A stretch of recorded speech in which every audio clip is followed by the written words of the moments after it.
Ooh,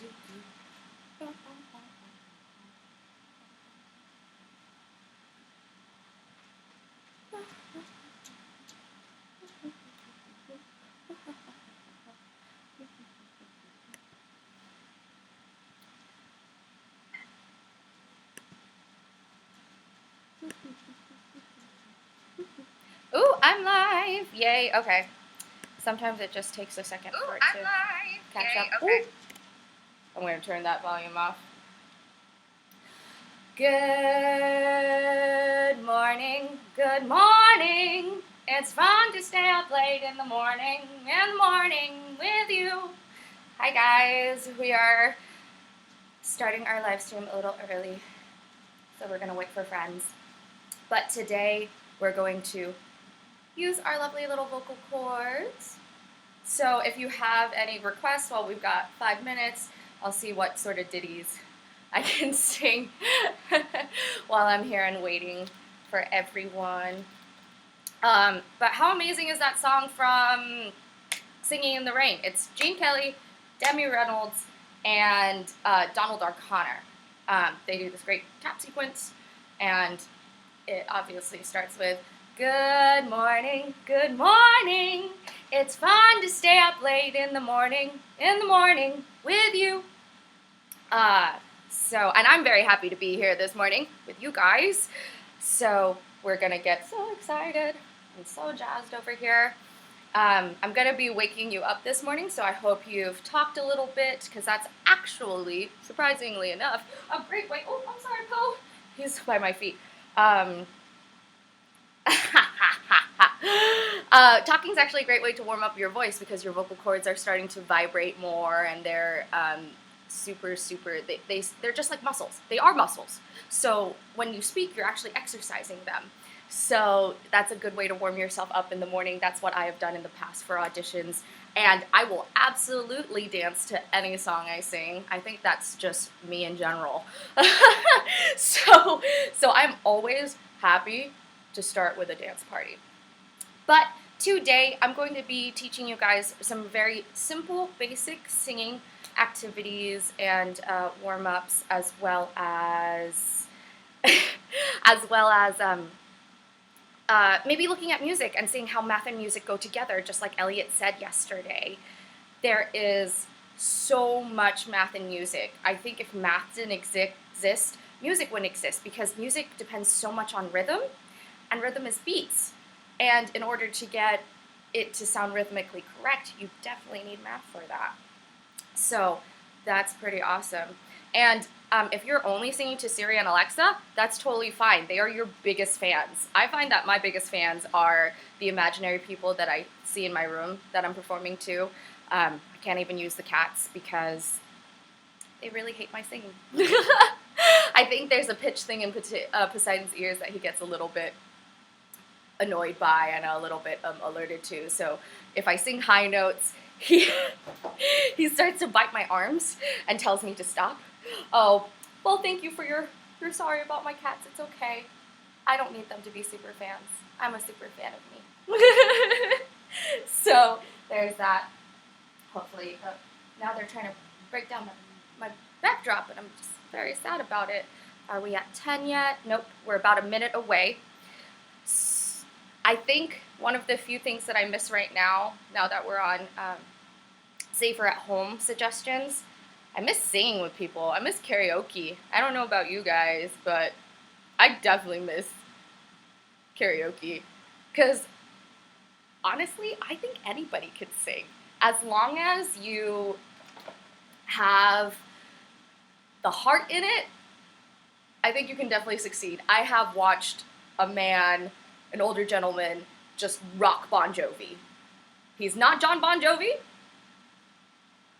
but the effort behind his performance definitely might have made you double think. Oh, Holly the Jolly Rancher, I miss hugs from my friends too. Luckily, we have this wonderful thing called the internet, and I can look at them and see them and say hi and video chat with them, but it's not the same as a hug, that's for sure. Oh, and it is 10 o'clock, my friends, so hello, good morning, and Welcome to Do Re Follow Me with the 2-Bit Circus Foundation. Woo! My name is Kate, and today we will be showing you the science behind singing. So, I have had vocal lessons for a good majority of my life, about 6 years. When I was going through middle school and high school, actually probably longer, more like 8 years. So I am sharing some of my basic knowledge back to you guys. But if you're really interested in singing, I highly suggest that you go find some vocal lessons or anything like that, because it just changes your life. People who study vocal pedagogy, which is a fancy word for teaching. Pedagogy means teaching. Oh! And my backdrop keeps falling because I've got cats. But to study with somebody who has paid their dues and times with studying the human voice, it will change your life. It'll just teach you really cool tricks and tips that you can apply in your own life later.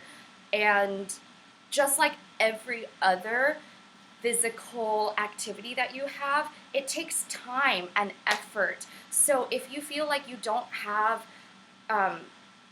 exponential growth all of a sudden, like one day you might be singing in the shower, but the next day you feel like you should be Christina Aguilera. And unfortunately, with singing, like all other physical activities with your body, that's not the case. It takes time and years of practice. If I could say the amount of growth that I had in that 8 years that I took vocal lessons, it's actually pretty minimal, but solid.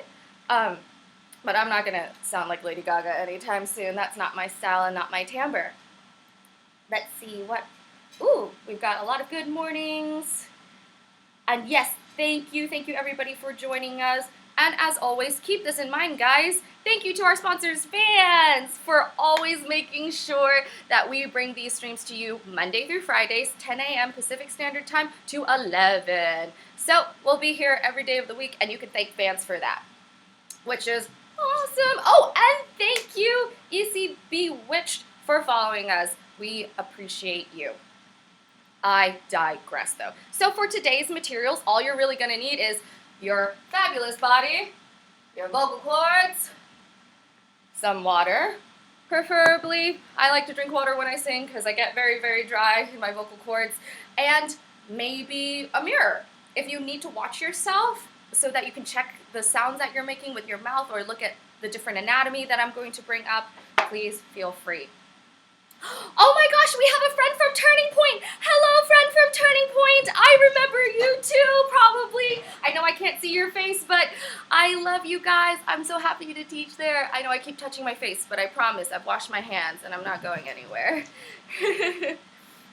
Yes, and we're talking about singing today, my friends. Singing. So I'm going to start off first by showing you some sheet music.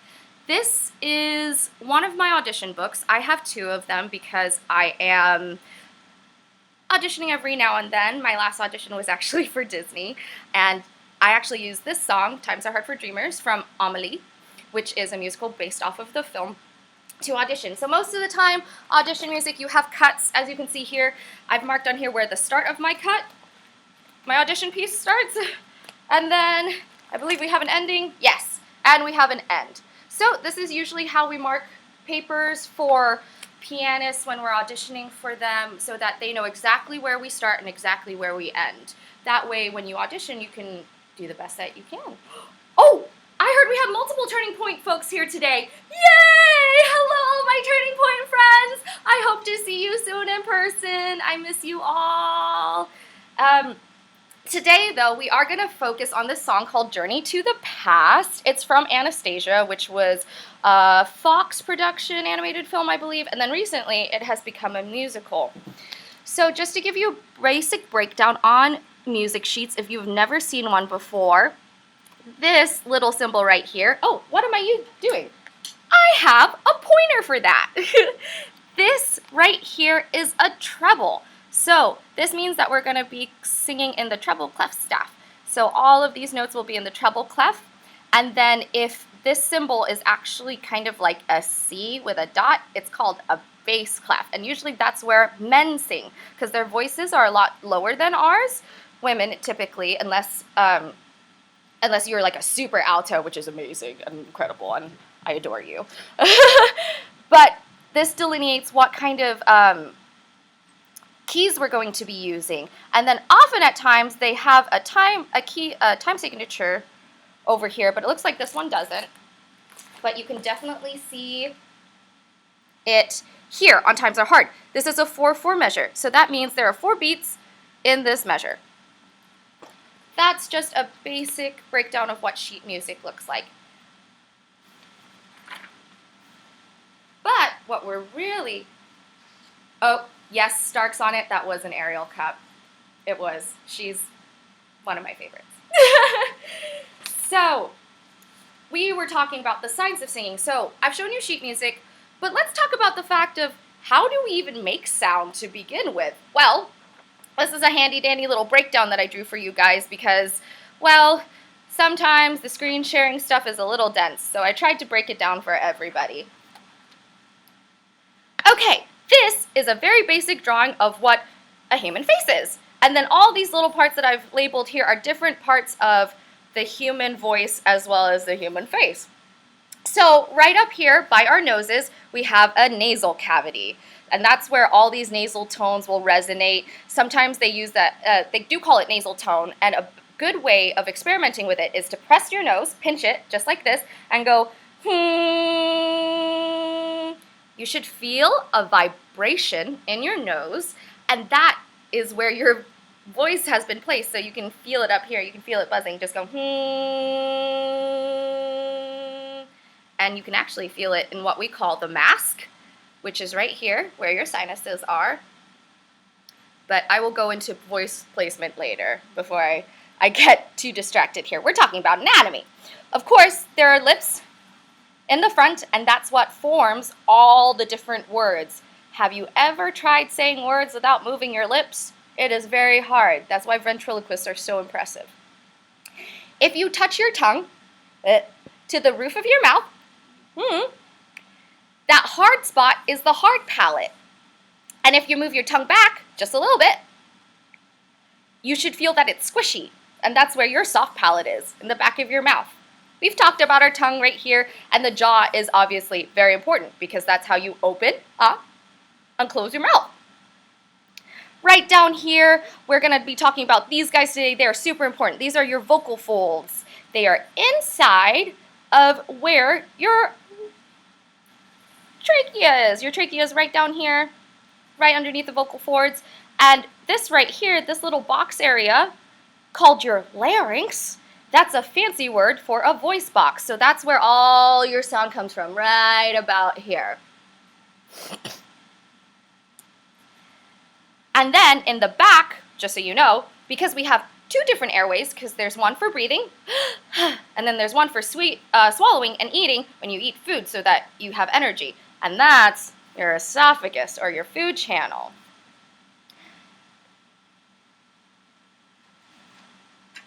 And that's why whenever we accidentally swallow food on accident and it goes down the wrong pipe, we're like, it's because it actually fell down our trachea area instead of our esophagus, and to go back into the belly.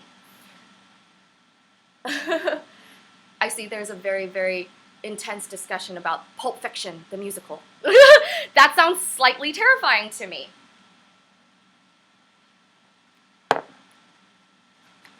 We were talking about those vocal cords, right, friends? So I drew you a super magnified version of your vocal cords because, did you know this? Because I didn't until I was doing my research. Your vocal cords, these tiny little V that you see right here, have you seen a penny? Let me see if I can grab a penny for everybody right now. I have change right here with me. Alrighty, so, penny. If you were to draw a triangle onto this penny, the lines that you draw are exactly the size of your vocal folds. Isn't that crazy? This tiny little thing makes all of this beautiful noise. That's right. Tiny, tiny, tiny, tiny things. Which is crazy. I didn't know that either. So, what we have here are our vocal folds. Oops, sorry, right here, vocal folds. And they make a V-like shape, as you can see right here, and they're covered in membrane. It's almost like a mucus membrane. So when you sneeze and all that goopy stuff comes out, that's kind of what covers your vocal folds, but it's a little different. So ligaments inside these vocal folds, oops, vibrate to create voice. So these little folds, they vibrate and they move and they close when you are swallowing so that food doesn't go down the wrong area. They stay open and relaxed, just like so, when you are breathing gently. So not just normal breathing. They stay open and relaxed. And every time you talk or sing, they vibrate just like this. And the vibrations of the air going through in and out of your vocal folds is what causes all these noise. So inside, this is what my vocal folds are literally doing right now while I'm talking like this, which is crazy. It's kind of like if you've ever seen a duck float on water, they look so smooth because they're gently gliding by, like so, right? But if you actually looked underneath the water, they're going like this. So that's kind of like your vocal folds inside your mouth. And let me show you a little bit about the different types of things in here. We've got the epiglottis, which is at the top. The trachea, which I've mentioned earlier, which is the windpipe, which is all this stretchy stuff in the middle. Cartilage, right here, on the outside, bottom side of the vocal cords. And cartilage, if you don't know what that is, I need a good example. Touch your nose. I know I'm asking you to touch your face. Make sure you wash your hands first. Touch your nose and wiggle it like this. This little part right here that you can wiggle back and forth, that's cartilage. So when you break, it still hurts, but it's not like breaking a bone. Other fun facts that we know about, somebody said, I sing and I know none of this. That's totally okay. If you are a singer, you're not expected to be an anatomy expert. This is just a really interesting way to see if you can break it down in your head and see if you can like switch up your singing a little bit if you know the way that your body works. So we were talking about those vocal folds in here, right? They're just like any other muscle. So in theory, they say that you actually have a stronger voice as a singer because those muscles are so new, and if you exercise them over time, they just become looser and a little bit more laggy, so it's harder for you to make those notes. In addition to that, I don't know if you guys knew this. Fun fact, did you know that your talking and your singing are from two different sides of your brain? Yeah, neither did I. So when you talk, you're actually using the left side of your brain, this side. And when you sing, you actually use the right side of your brain, this side, because it's stronger with math, I believe, and a couple other rhythms. So it keeps you in tune. That's why people who have speech impediments and lisps, you don't hear it in their singing because that's two different sides of the brain operating at once, which is super, super cool. I didn't know that either, and now I do. Let's see, what else do we have here? So that is kind of the basics behind the science behind singing. Any noise that you make, it's always a process of your vocal folds pushing air outside of itself. And that can create different pitches, tones, all different sorts of things. You're right, Two-Bit Circus. There is a lot of science to the act of singing. So I'm going to turn to the profile to show you guys a little bit about breath as well as placement. So what I was talking about earlier with nasal tone, that's all the way up here in your nose. So when you hum, you should feel it there. Most singers like to stick in their natural tone, which is just about here, which is fully supported by the I said quarantine. I meant your diaphragm. It's fully supported by your diaphragm. And then there's chest voice, which you should feel here. And if you drop your tone a little bit and you start feeling your chest vibrate a little more, that is your chest voice. Like I can feel the insides of my ribcage rattling right now. Most people want to stay in their natural tone, which is right here. And I believe the acting exercise I was given, well, to find your natural tone is to say, hello, and then the second low is where your natural tone is at. So low, that would be where my natural tone of speaking is at. So it's not high, but it's not low, like Lauren Bacall. And yes, there was a cat. So, now we know about placement, we need to talk about breath. As I said, your vocal folds literally make sound because of the amount of air that's being pulled through them. And for a lot of singers, especially early singers, you see a 28 beat long note like I have at the end of Journey to the Past, and you freak. I freaked because it seems like a long time to hold your breath, and you're like, I don't know if I can hold it that long or sustain it. And you can. You absolutely can. It takes practice. Just like every other muscle in your body, you've got to stretch it and you've got to practice. So, we're going to start off with some very easy breathing exercises. What I'm going to start with you guys first is we're going to do a breath holding exercise. We're going to inhale for 5, hold for 6, and then we're going to release on 5. So when you hold your breath, you're literally going to be holding it. No sound. And then when you are releasing that sound, please choose a tone. We usually use a s, like a s sound, or a f sound, so that you have some energy behind it and a tone, so that it's not just noise coming out of your mouth. And you are right, Siamese cats are big talkers. Poe talks all the time. But I digress. We're going to practice our little breathing exercise. So in for 5. Hold. And release.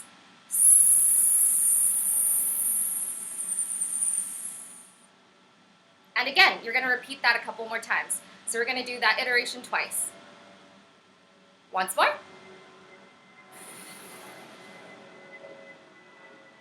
Hold. And release.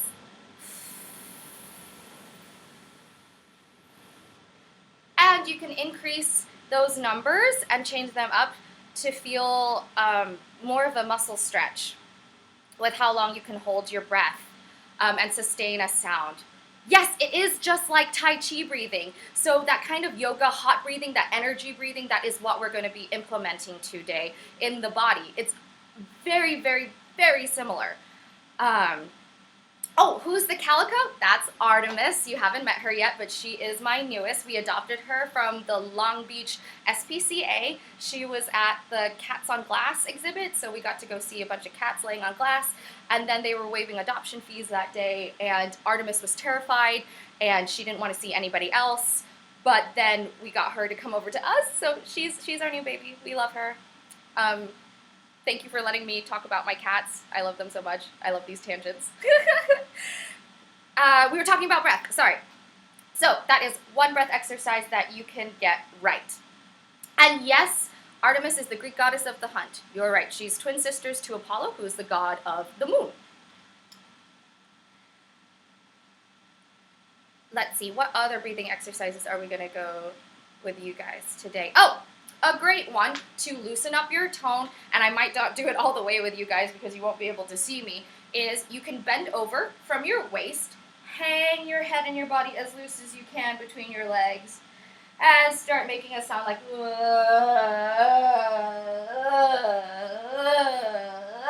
yes, you're going to feel silly. Yes, your neighbors might think you're crazy. It's okay. I've had to do seaweed exercises for my degree where we were supposed to pretend to be seaweed and float in the water. So, get in with your goofy and be okay with it.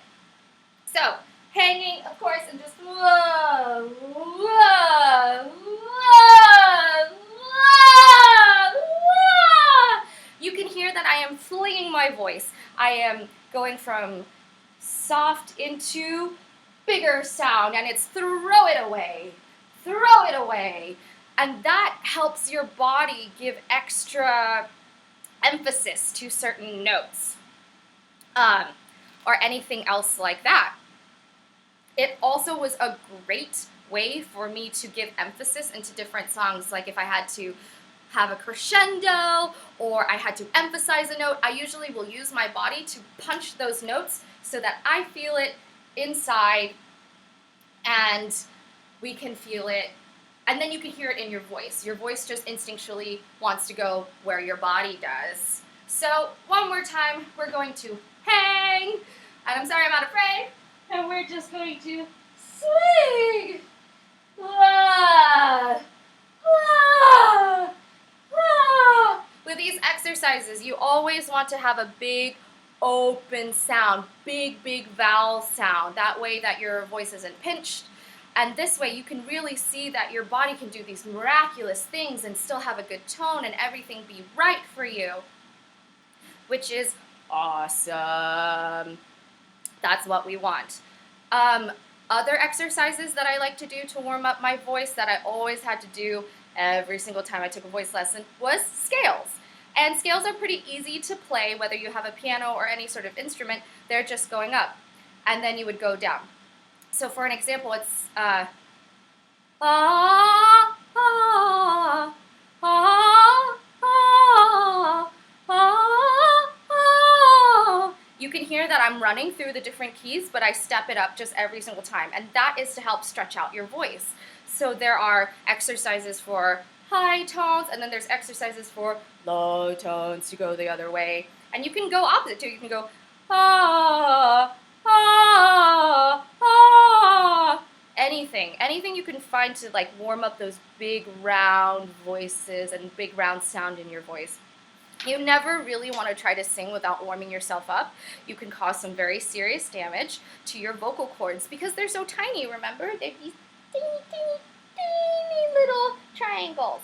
So we don't want to ruin them. And there are times where people have caused some really bad damage to their voices because they are singing too hard for too long or not in the right place. And that's when you get that scratchy feeling in here. You don't feel so good, or you feel like your voice is super strained. And that is never a good feeling for any singer because this is so important to us. And that's why so many professional singers on Broadway or musicians, they have vocal rest. It's called vocal rest. So unless they're singing, they are not allowed to talk to anybody. There's definitely memories of mine where I have been to an audition or about to audition and I haven't spoken all week, and that's to save my energy. That's to save the amount of decibels that my voice can handle. I had a voice teacher just like that, and she said that every day you have a cap. It's like a battery for your voice. And depending on what you do that day and how you're performing, you can spend more or you can spend less. But remember that you always have a cap, though, and you shouldn't really go above it, because if you do, then your voice gets physically damaged, which will end up being a really big problem later. So always keep that in mind. Your vocal energy does have a limit to it, and you always will feel that if you break it. When you're feeling scratchy or feel like you've lost your voice and can't do anything. So those are some really great vocal exercises. Another really good one to get your consonants. While we've got our vowels good, like oh, we need to emphasize on those consonants because they are important to form our words. So there's always great exercises like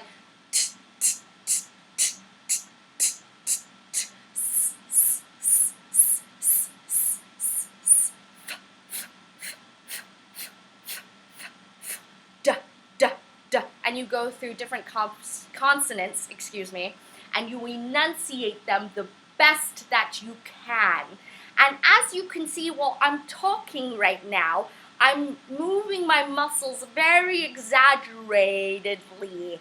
And that is another good exercise to use.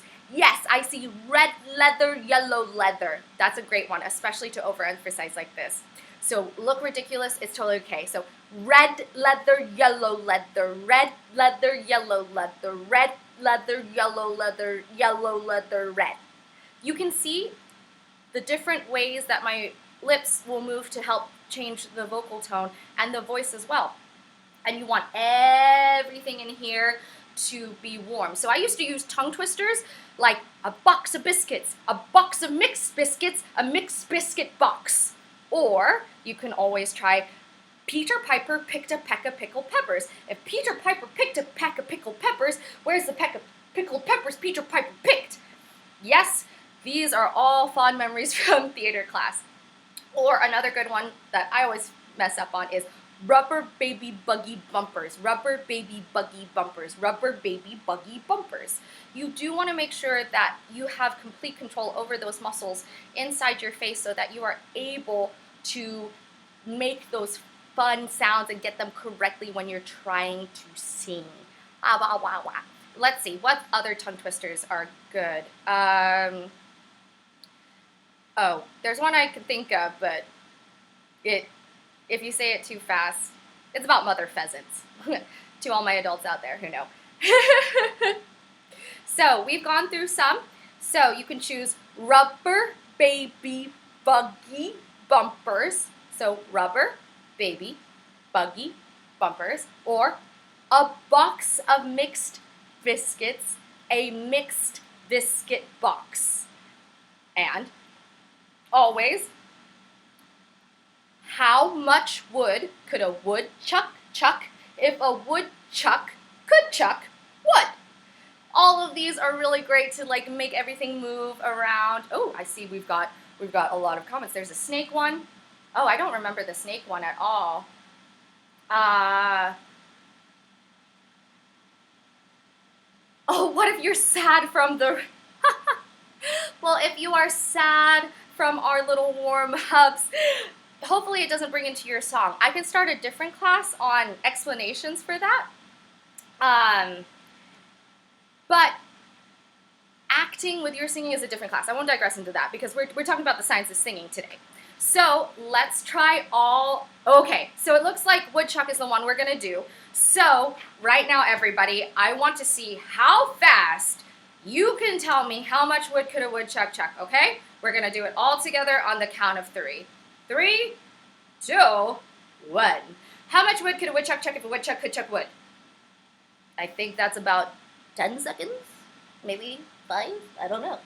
But as you can see, you can understand exactly what I said, even though I said it very quickly. Let me try it again. How much wood could a woodchuck chuck if a woodchuck could chuck wood?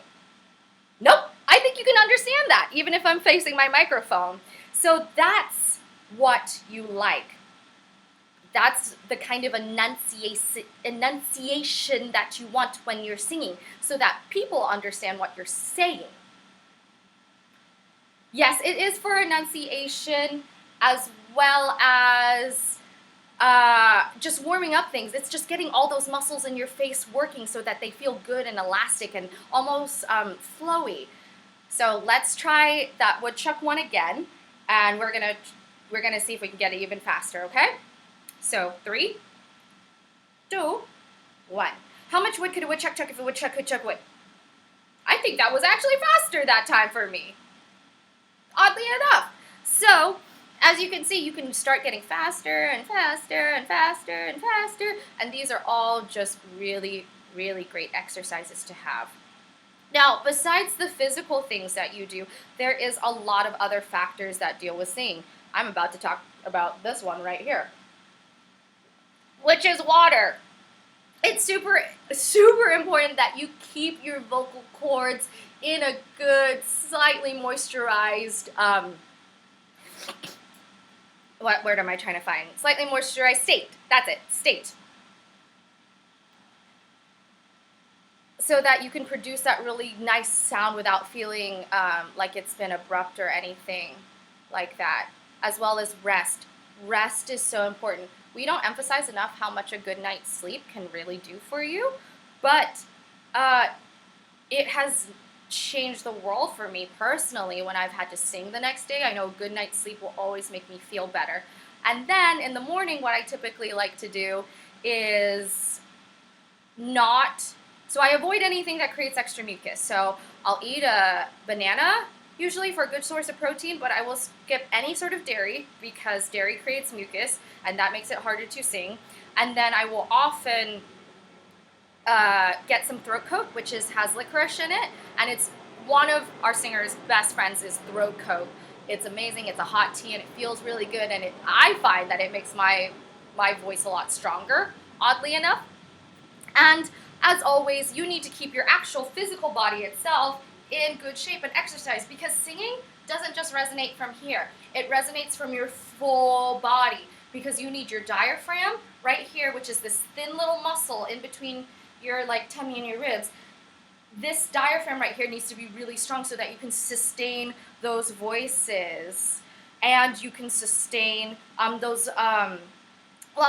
long notes that you need to hold to perform to your audience. So it is a full body hobby, I guess we can say, huh? Oh, we have a singer who's never heard of throat coat tea. Yes, please go check it out, throat coat tea. It's awesome. If you don't like licorice, though, the flavor's a little bit rough on that note, but I find that it works for me wonderfully. Now that we've gone past the science of singing and a little bit of warming up exercises and stuff like that, and a little bit about how to maintain your own little body presence and how to make it its best singing module that it can. Also, I forgot to mention, everyone, lifestyle. Lifestyle is very important to your voice. If you are somebody who's vivacious and enthusiastic like me, and I just project everywhere that I go, it can be really challenging for somebody to be able to have the ability to have the correct amount of energy for singing afterwards. So, because they're using all that vocal battery that I was telling you earlier, so it dwindles and dwindles and dwindles, and they're starting to exercise these muscles to the point where it's almost exhausted, which is never good. And obviously, your diet will change things because, oddly enough, the food that we eat does cause different things inside our body, and that can affect your vocal cords at some point. But I told you all we're going to talk about math today, right? Because math is one of my favorite subjects. And there is a lot of math in music, a lot. I don't think music could exist without math, not at all. But we're going to start with the basics before we get into notes. So I've drawn you guys, a treble staff. So as I said earlier, the treble staff is this lovely little musical symbol right here. And for a bass staff, or it would just be the little C with the dot, like I said. So oddly enough, if you didn't know, the spaces and lines on a treble staff have letters, and there's easy ways to remember them. So the spaces in between the lines, as you can see right here, spell face. So F-A-C-E. And those letters actually coordinate towards the note. So this is F-A-C-E. C-E. So remember, spaces spell face. Spaces, face. Space, face. Space, face. And then my favorite, though, and this one I couldn't forget for the life of me at all, because I believe there was an animation that I saw as a kid, and they sang "Every Good Boy Does Fine," and I literally cannot forget that song or ever forget a way to remember these lines. So, spaces, face, right? Well, what about the lines? Well, the lines have names too. E, G, B, D, F. Every good boy does fine. That's the way I remember it. So, every good boy does fine, and face for the space. So, there are less spaces, as you can see, than there are lines, so that's a good way to remember it. So if you feel like you're getting these two backwards, you shouldn't be able to, because there isn't enough space for you to, because this isn't a note, that's not a note down there. So it's a pretty good way to separate it. And that's a good way of learning for treble. Well, that doesn't tell you anything, right? Like if I saw sheet music just full of this, I don't know if I would do much with it. So, there are these beautiful things.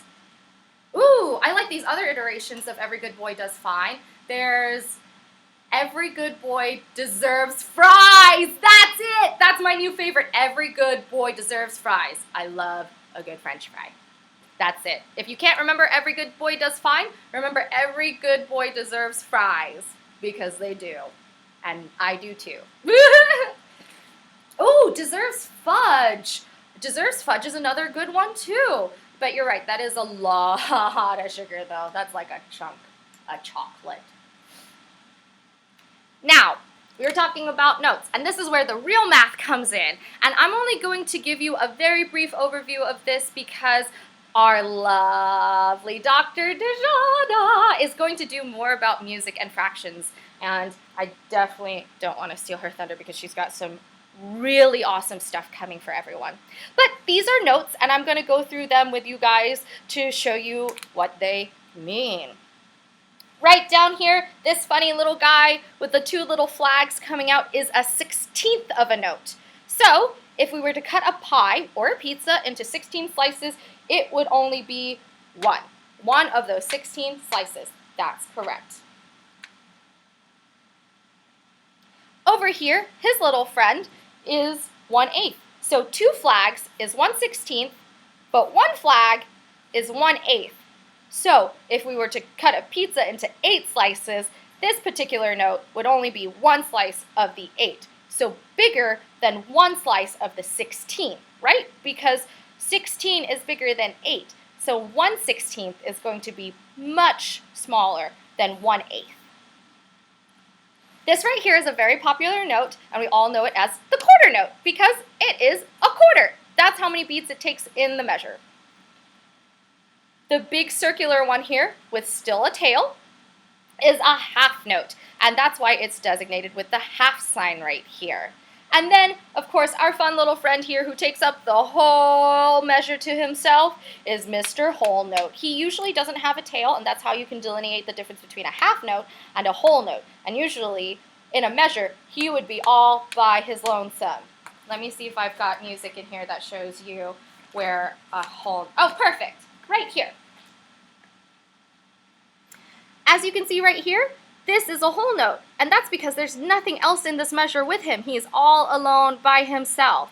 But this note right here, which is delineated, this is a half note, but look, there's a little dot to the side of it. Well, what does that mean? Well, when it has a dot next to the side of it, that usually means it's given an extra beat. So this, instead of being a half note, which is 2 beats, 1, 2, it's actually 3. 3 beats, so 1, 2, 3. And that's why it's paired with a quarter note right here to fill out that 4/4 measure, which means that there always has to be 4 beats every measure. That's what a time signature means. So 3/8 would be 3 beats per measure, so on and so forth. The math tells you how many notes you can put in there, which is very important for anybody who is a songwriter or producer, or anybody who has to deal with the music in general, even a conductor, because we all need to know what kind of rhythm we are setting so that you don't end up singing at different times. But that is a very, very basic breakdown of notes. And parents, you can totally plan out this exercise with your little ones by making a couple different cards with different notes on it and slamming on a time signature on the side and asking your little ones how many beats they can make in there to complete that time signature correctly. So for instance, if you were doing a 4/4 measure, you would put 2 half notes there in the measure to complete the 4, or 1 whole note, or 4 quarter notes, or 8 1/8 notes, or 16 of 1/16 notes. That is how we break down the math, and that is how to introduce your little ones to how math works in the music world. Very simple. And if they feel like this is a little difficult and they can't visualize this, try drawing a pizza or a pie, like I said earlier, and cutting them down into those awesome little parts and then coloring in what one would be so that they can see flat on a paper how the different fractions add up and how 16/16 is the same as a whole. So those are good exercises to do with your kiddos during this time with music, as well as just finding some sheet music you can find online, or if you have an instrument, I'm sure you have sheet music somewhere, just letting them explore it and see what different math signatures they can find. So right here you can see like all of these 8th notes and 16th notes and everything. There's so many things. There's so many activities you can use with music and math. But let me show everyone what an audition notebook kind of looks like. Excuse my chicken scratch. There's a lot. Okay, so this is, let me see if I can pull up a song that everybody knows or at least can recognize.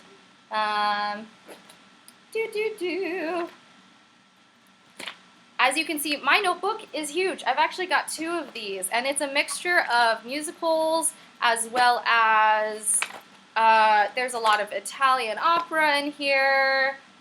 Because oddly enough, when you're a singer, you might not know the language, but if you can figure out the sound phonetically and you can emphasize it correctly, you often can sing in a foreign language. I know 0 Italian, but I know 2 Italian songs. Let's see. Okay, perfect. You've got possibilities. This is from It's a Bird, It's a Plane, It's Superman. Could you believe that there was a Superman musical at one time? I'm going to try to put this as close as I can. Yes, so you guys can see all my little notes here. Stay, open, breath. This is the intro. This is condescending and frustration. These are all little notes here that I have left myself during my voice lessons due to either trying to emphasize a sound or a feeling that I'm trying to have and keep open, or to make sure that I have the right emphasis behind it, the right character note behind it, to perform the song successfully. Because when you're performing music, it's not only about how you sound. Yes, that is a big, big important part of it, but another huge important part of it is your intention, is the emotions you're trying to carry across to the auditioner that's sitting across from you. Are you a strong enough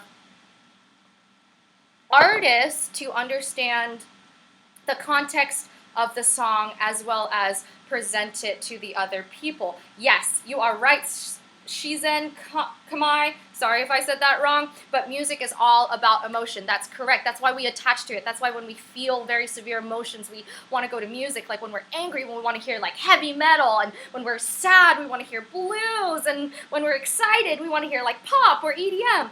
These are all things that we attach to and can relate to one another when it comes to music. Your intention is very, very important in the song that you sing to get your point across. It's all about your focus and your communication. Are you believing what you're singing in order to get it across to somebody else? These are all things that you are doing and practicing by yourself before you even sing anything. You've got to look through the song. Who am I singing to? Why am I singing it to them? Why is it important that I sing? At least in musicals, there is a theory behind where songs are placed. It is because the character themselves has to express this huge emotion, and it's not worthy for words, so they have to go out and sing about it, because that's the only thing that is going to be true and give them the kind of forceful interpretation that they want to carry across. So that sort of feeling needs to always be there in order to really touch other people, which is what we always want to do. Oh, Hamilton. Yes. Okay. Holly the Jolly Rancher made a great point. She's saying she's never seen Hamilton, but because she's seen the music, she knows what the show is about, and that is good singing. That is just good artistry in general, where somebody doesn't have to watch you perform the play or musical in order to see the way that it connects us all in the end. The really basic human emotions that we're all trying to come across with. We can hear it. That's why we like certain musicals and music, is because we can hear the basic human emotions that we all have and share in a way where sometimes we don't feel what am I trying to say here? it's the best interpretation of what we actually want to give out on the inside. And music often at times is the best way to do that. So we now will go into a little more of what singing is all about. There's always things that you should look up for later. I was just realizing this while I was looking at my sheet music. There is always going to be a little thing in this corner that gives you a little bit of how you should be singing this song. So this says moderato, which means it's gonna clip by at a moderate pace. So that would be about a moderate pace. Legato, which is another Italian word, means long and drawn out. So if we were to think this is moderato, this would be legato. Just very long and very smooth. That's legato. And I'm trying to remember what our Italian term would be for sped up. I know it's not rapido. Wow, I am out of I am out of practice with some of my music terminology. But as I said earlier, we're going to look at more songs. And I was just asked for more physical. Tremolo? Is tremolo the right term for something a little faster? I don't know. I'm going to believe you guys, but if we were going to go to that pace, then it would be like a duck swimming in the water. That would be like how fast it would be. Just whoo, whoo. So to interpret different to determine different energies behind the songs that the composer has written for us, this would be the most rapid. This would be moderato. It's a little slower, but we're at a healthy clop. And then legato. Just very smooth, very pretty. Like if you were to see a ballerina, that would probably be legato. Legato is a lot of fun, and actually a great way and physical exercise you can do. I won't do it here because I might blow out your ears with my speakers, but what I do is I go onto some sort of music network, Spotify, Pandora, even Shuffle on my own phone, and then I'll play different songs and move my body to it and see what I think goes well, and that can be a good way of interpreting what kind of energy you need behind it. Like, do you find that you're doing more punches and like more static movements? That would be more of a staccato song, which just means that it's very short and precise. That's staccato, staccato, staccato. You can hear it in the way that you say the word. Or if you find that you're more legato, you're more twirly and swan-like and like in the ocean, then that would be the kind of music that you want to do. And then moderato, if you can just jog in place, that's about the energy that you need for it. Just something, a little ditty to get you along. Kind of like something from Hairspray, like Good Morning Baltimore. So I wouldn't want to sing that Good Morning Baltimore. Like it doesn't give you the same sort of emphasis as somebody who wants to go very, very quickly or very, very slowly. Like she's not saying, hello, Baltimore. She's going, hello, Baltimore, it's me. So you want to be able to have that sort of energy behind you. Oh, and it looks like I just got a note about what the term is for something very, very quickly. Allegro. That's the word I was looking for. Allegro, allegro. So allegro is going to be that very, very fast, very lively pace. Oh my gosh, I gotta go. So that would be a song that somebody had to go do something, or they're in a panic or a flurry, and they're not really sure what else to do. So for the last 10 minutes, we are going to focus on Journey to the Past from Anastasia. This particular piece of music, like I showed you before, has this lovely little note right here. Oh, I'm sorry, you cannot see it. It says moderately. Each beat is 84. We're going to be singing in treble.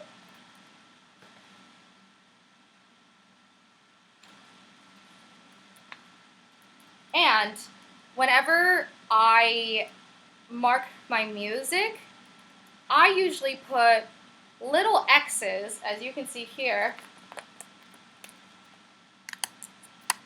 Boop. X's right there, where I need to breathe.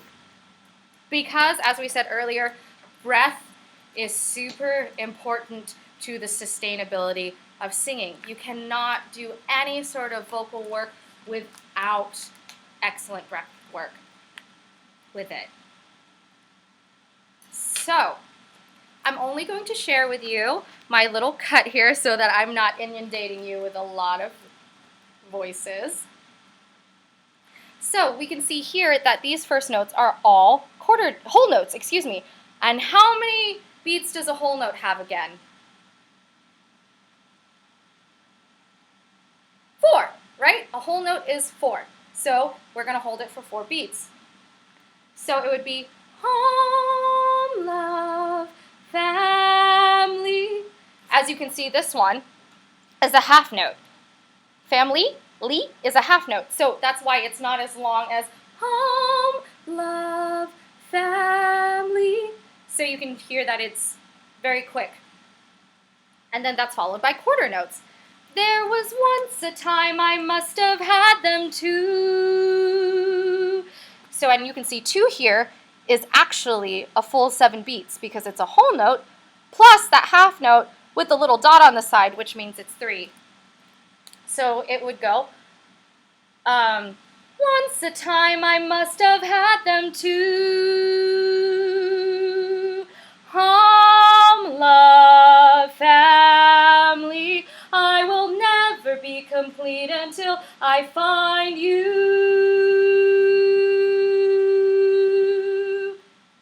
So that would be interpreting this particular sheet music that way. And as you can see, we're about to take another breath here.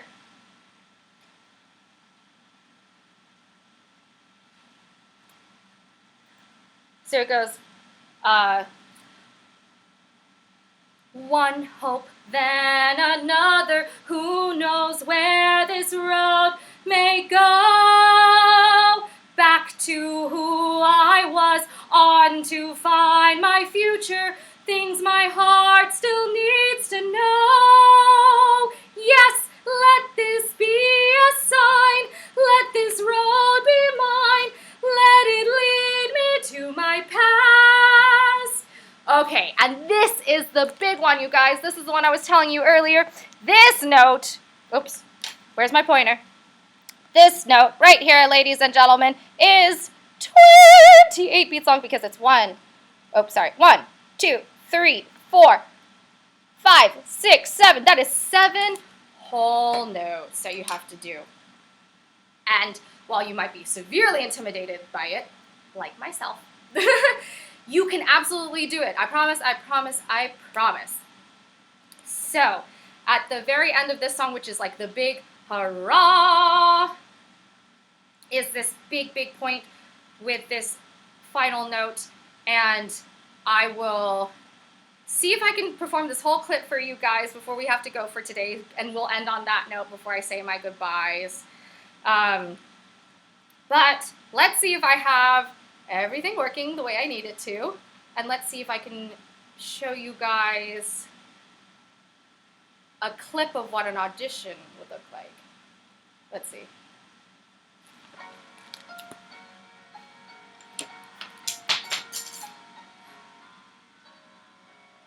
All right, I missed my entrance, but that's okay. Home, love, family, there was once a time I must have had them too. Home, love, family, I will never be complete until I find you.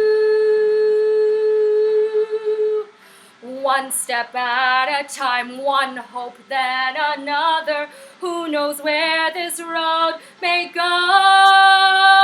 Back to who I was, on to find my future, things my heart still needs to know. Yes, let this be a sign, let this road be mine, let it lead me to my past and bring me home at last.